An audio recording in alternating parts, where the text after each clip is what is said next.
Selamat pagi. Ini kita akan mulai membahas tentang yang namanya distribusi probabilitas. Ini satu file ini terlalu banyak ini. Tapi nanti Anda coba pelajari pelan-pelan ya. Distribusi probabilitas yang pertama adalah pengertian distribusi probabilitas dulu. Pengertian distribusi probabilitas adalah sebuah susunan distribusi yang mempermudah mengetahui probabilitas suatu peristiwa. Merupakan hasil daripada setiap peluang peristiwa.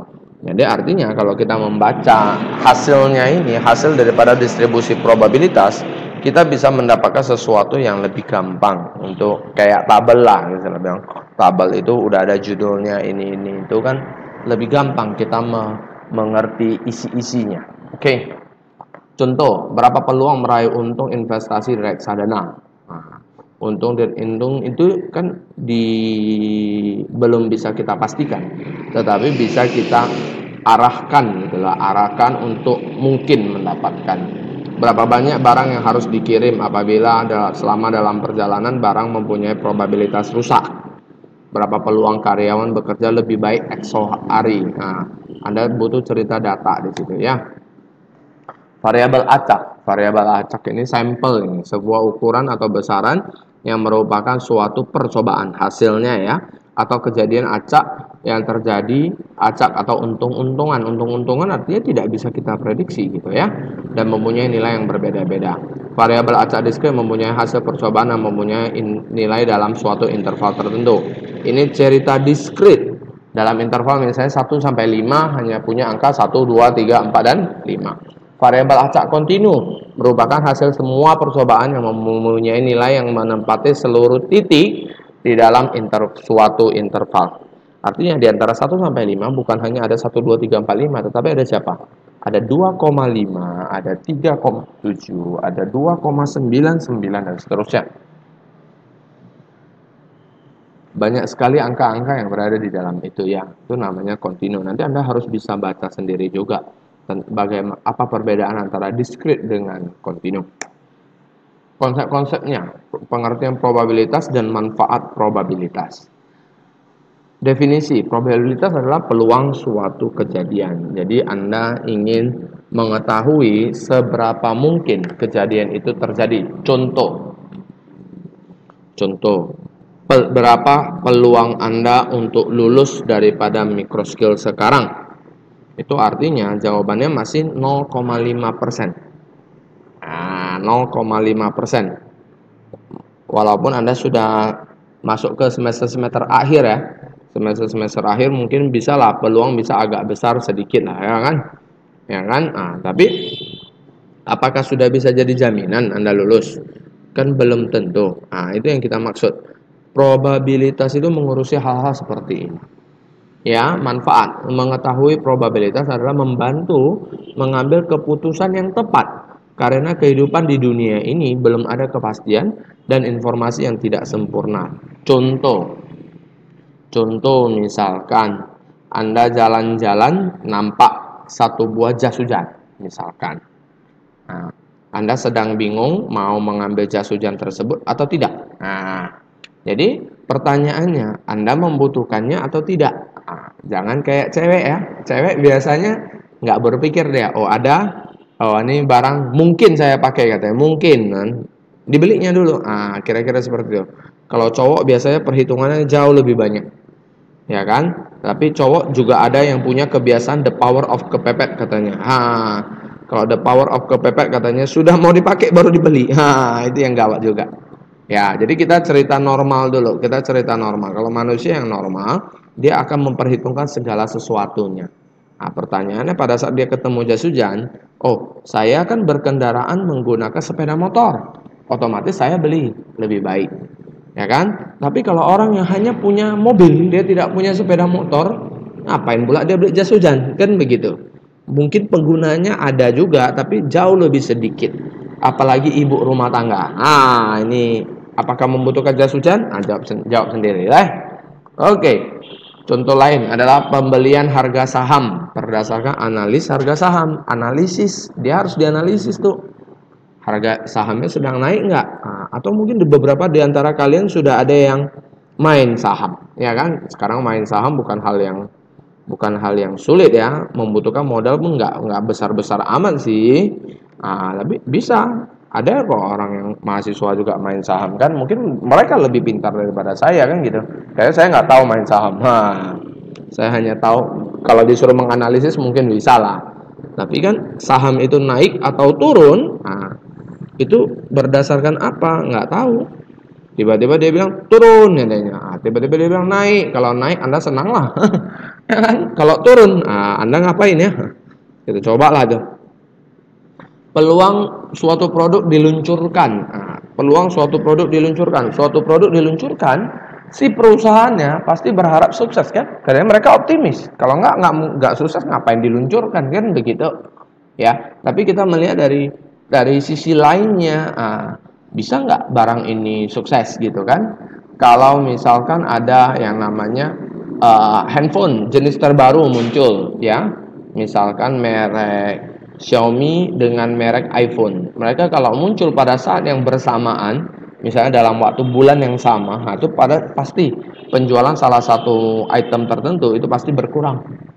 Ya kan? Mereka harus memperhatikan seperti itu. Contoh lagi misalnya untuk film, misalnya ada film daripada Disney keluar dengan film produksi Indonesia punya, nggak mungkin. Mereka pasti men-set tanggal-tanggalnya itu harus agak-agak berjauhan lah. Jangan terlalu dekat, nanti jadi masalah kan begitu ya. Jadi orang harus berpeluang, menghitung peluangnya itu untuk sukses atau tidak. Berikutnya ada probabilitas. Suatu ukuran tentang kemungkinan suatu peristiwa. Probabilitas dinyatakan di dalam 0, antara 0 sampai 1 dalam persentase. Berapa persenkah Anda lulus? Itulah tadi percobaan.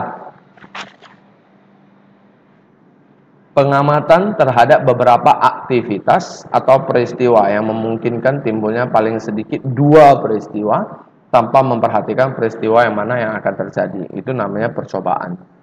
Oke.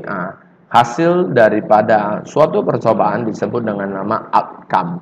Kumpulan daripada hasil-hasil tersebut disebut peristiwa. Hasilnya juga itu disebut peristiwa. Contoh, pertandingan sepak bola Persita versus PSIS di Stadion Tangerang tanggal 5 Maret 2003. Kita cerita aja tanggal 4 Maret 2003. Besok mau tanding bola katanya. Kemungkinan hasilnya apa? Persitanya menang, Persitanya kalah, ataupun seri. Oke? Setelah tanggal 5 kita sudah bisa tahu, Persita menang, kira-kira seperti itu. Ya. Berikutnya, pengambilan keputusan, konsep-konsep dasar tentang pengambilan keputusan. Yang pertama, kamu harus menghitung probabilitas yang pas dulu. Probabilitas bisa 3 macam. Yang pertama klasik, yang kedua relatif, yang ketiga subjektif. Yang klasik itu ceritanya yang setiap peristiwa mempunyai kesempatan yang sama untuk terjadi. Contoh, satu buah koin itu dilempar, kan ada 2 halaman dia kan.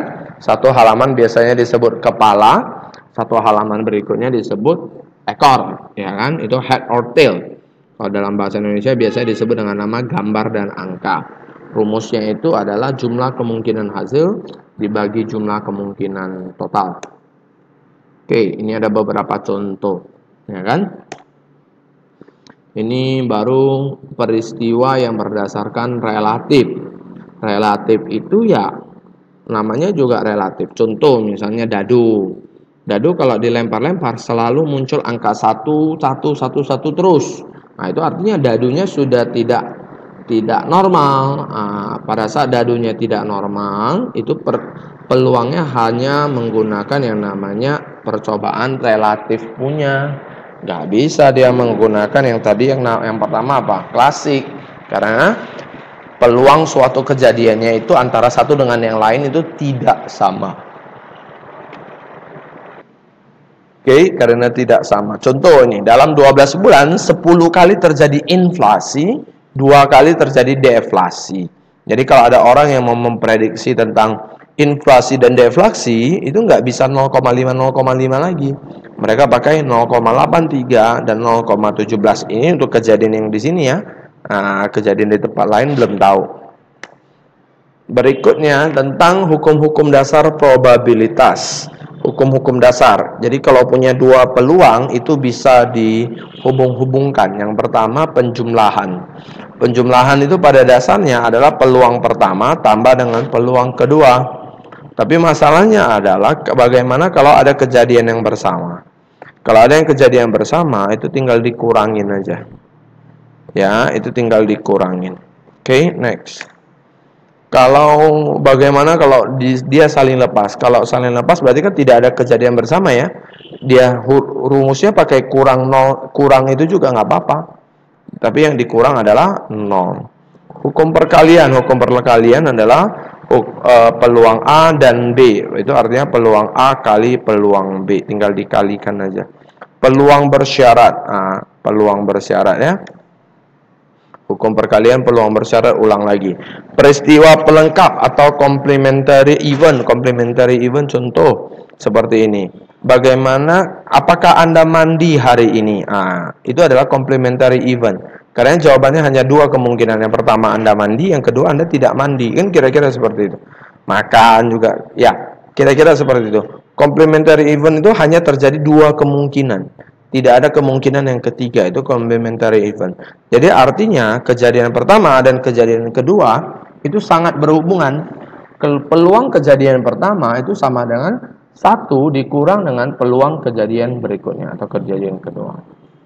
Oke, ini kalau sudah bertingkat-tingkat punya ini peluang yang mau dihitung. Bagaimana hitung-hitungannya ya? Di sini jual 0,6%, beli berarti 0,4% ya tentunya ya. Ini 0,3, 0,4, 0,25 dan seterusnya. Jumlah tetap harus 1 di sini. Nah, jadi kalau probabilitas bersama Anda totalkan ini semua. Jawabannya juga tetap 1. Ini diagram pohon karena percobaannya sudah namanya apa? Bertingkat-bertingkat. Teorema Bayes. Teorema Bayes adalah merupakan probabilitas bersyarat suatu kejadian terjadi setelah kejadian lain ada. Setelah kejadian lain ada. Prinsip menghitungnya adalah faktorial permutasi kombinasi. Saya lewatkan ya. Ini contoh. Masih perumusan probabilitas seperti biasa ya. Contoh, saya jelaskan ini contoh terakhir menghitung probabilitas kartu hati bila sebuah kartu diambil secara acak dari seperangkat kartu bridge lengkap. Ya kan? Jumlah seluruh kartu adalah 52, jumlah kartu hati adalah 13, maka peluangnya adalah 13/52. Kalau Anda singkat menjadi 1/4. Oke. Ini nanti Anda lanjutkan sendiri tentang yang ini ya. Tentang bilangan faktorial, permutasi, kombinasi, di belakang masih banyak lagi. Oke. Tugas kalian hari ini adalah membaca materi ini seluruhnya. Setelah itu Anda membuat rangkuman versi Anda sendiri yang lebih lengkap. Jelas ya, membuat versi Anda sendiri yang lebih lengkap. Dan kalau bisa susunannya jauh lebih rapi daripada punya saya. Oke, jadi selamat mengerjakan. Terima kasih.